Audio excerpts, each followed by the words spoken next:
Imagine the silence before dawn. Mist clings to the mountain slopes, the air is cold, and the faint sound of a distant river carries through the valleys of ancient Japan. Now, picture a man standing quietly, dressed not in gleaming armor, but in simple robes.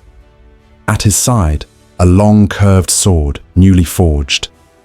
He bows to the rising sun, whispers a prayer, and sets out, not for glory, but to serve his lord, to protect his land, and to uphold a duty greater than himself. This is not yet the samurai we imagine today, riding in polished armor or standing tall in battle. This is the beginning, the origins of Japan's warriors, and their story is not one of sudden creation, but of centuries of struggle, adaptation, and transformation. So let us go back, further than the myth, further than the legends, and ask, where did the warriors of Japan truly come from? The story begins in the shadows of the Heian period, more than 1,000 years ago. At this time, Japan was ruled by the imperial court in Kyoto.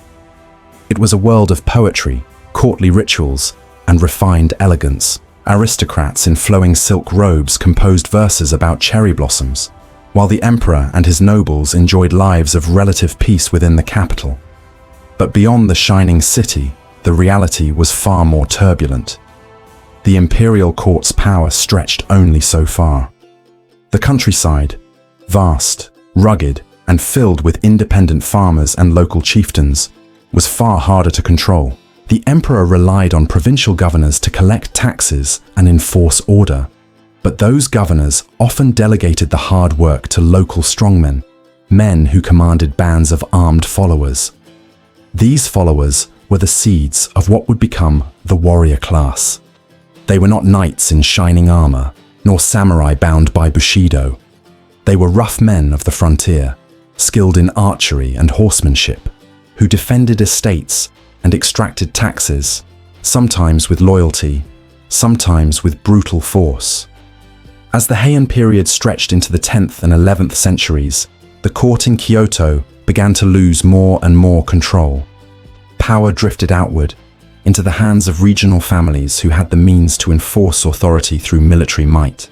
Among these families, two great clans rose to prominence, the Taira and the Minamoto.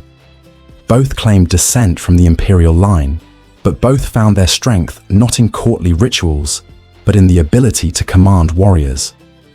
The Minamoto were masters of the eastern provinces, especially the Kanto region.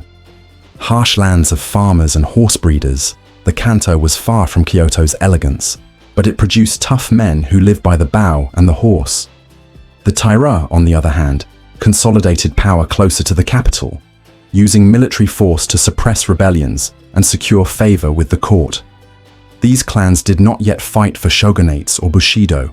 They fought for survival, for honor, and for the right to rule. The first great proving ground came with the Hogan Rebellion in 1156.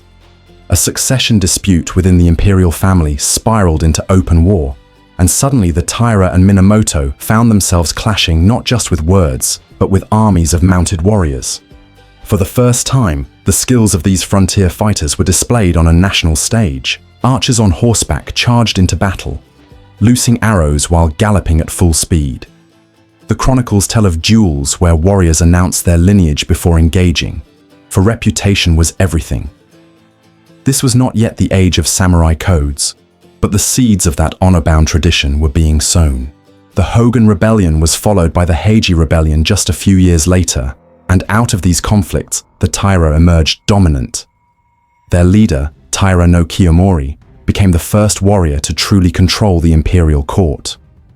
For a brief moment, it seemed the Taira would create a dynasty of military rule, but power breeds resentment, and the Minamoto were not defeated forever. In 1180, a child emperor named Antoku ascended the throne, backed by the Taira. But the Minamoto, led by Minamoto no Yoritomo, seized the moment. What followed was one of the most famous wars in Japanese history, the Genpei War. For 5 years, the Taira and Minamoto clashed across the land, in battles both brutal and poetic. The Heike Monogatari, the epic tale of this conflict, tells of warriors who faced death with calm dignity, who recited poems before falling, who viewed life as fleeting as cherry blossoms on the wind. One of the most iconic battles was fought at Dan no Ura in 1185, a naval clash that ended with the defeat of the Taira and the drowning of the young Emperor Antoku. The sea itself became a grave for the clan. From this tragedy rose the Minamoto, and with them, a new era. Minamoto no Yoritomo established the Kamakura shogunate, shifting power from the imperial court to the hands of the warriors. For the first time, Japan was ruled not by courtiers and poets, but by men who had earned authority through war. This was the true birth of the samurai class. Yet even here, they were not yet bound by the romantic notions we associate with them today. They were landholders, administrators, enforcers. They pledged loyalty to their lords, but betrayal and shifting alliances were common. Still, their importance in shaping Japan was undeniable. The centuries that followed saw the warrior class harden. They faced the Mongol invasions of the 13th century, when vast fleets crossed from China under Kublai Khan.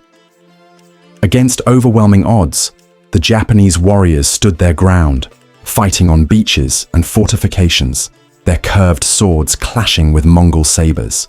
Twice the invaders came, and twice they were repelled, not only by the bravery of the warriors, but by the so-called divine winds, the kamikaze storms that scattered the enemy fleets. These victories reinforced the identity of the warrior class as defenders of the nation itself, chosen by fate to stand against foreign threats. But as centuries passed, Japan descended into civil war. The Ashikaga shogunate rose in the 14th century, but its power was weak. Local lords, the daimyo, grew strong, commanding armies of samurai who pledged loyalty in exchange for land and privilege. Rivalries erupted, and Japan entered the age of the Sengoku, the Warring States period. For nearly 150 years, the land was fractured, torn apart by endless conflict. This was the crucible in which the samurai identity was truly forged. Men like Oda Nobunaga, Toyotomi Hideyoshi, and Tokugawa Ieyasu rose from this chaos, each carving their path with sword and strategy. Nobunaga embraced firearms, shattering traditional warfare with ruthless efficiency. Hideyoshi, born a peasant, clawed his way to supreme power, showing that ambition could transcend birth. And Ieyasu, patient and calculating, outlasted them all, establishing the Tokugawa shogunate in 1603. With the Tokugawa came peace, 2.5 centuries of stability. But peace brought its own transformation. Warriors, once needed on the battlefield, now became bureaucrats, scholars, and moral exemplars. It was during this time that the idea of Bushido, the way of the warrior, crystallized. It was not an ancient code, but rather a philosophy shaped in an age when warriors no longer fought wars. Honor, loyalty, duty, these became the ideals that defined the samurai in memory, even as their swords gathered dust. And so, when we speak of the origins of Japan's warriors, we are not speaking of a single moment, but of a long journey. From the rough horsemen of the provinces, to the clan wars of the Taira and Minamoto, to the nation-defining struggles against the Mongols, to the unification of Japan under the Tokugawa. Each era shaped them, hardened them, and redefined what it meant to be a warrior. They were not always noble, they were not always loyal, but they were human, driven by ambition, by fear, by love of land and lord, and by the desire to leave their mark on history. And it is this humanity, as much as their swords or their codes, that made them the foundation of Japan's warrior tradition. When we look at the polished image of the samurai today, we must remember the rough edges of their origins. They were born from necessity, from the need to defend and control. They grew through bloodshed and betrayal, and they endured because they adapted, becoming not just fighters, but symbols of a nation's identity. The story of Japan's warriors is a story of resilience, transformation, and legacy. And though their age has passed, their spirit still lingers. In literature, in art, in the very idea of what it means to live with honor and purpose. So I leave you with this question. What does it truly mean to be a warrior? Is it found in the clash of steel, or in the quiet strength of living by one's principles, even when the world no longer demands it? Thank you for joining me on this journey through history. If this story moved you, if you learned something new, I invite you to share your thoughts in the comments, to like this video, and to subscribe for more. Together, we can continue uncovering the truths and legacies of our past. And before we close, I want to say something personal. I am not just repeating stories. I have dedicated myself to studying them, carefully and with respect. My goal is always to bring you the past as it truly was, not through exaggeration or myth, but through a love of history and a devotion to truth.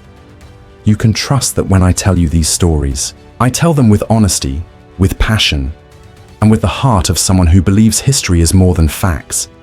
It is memory, it is humanity, and it is us.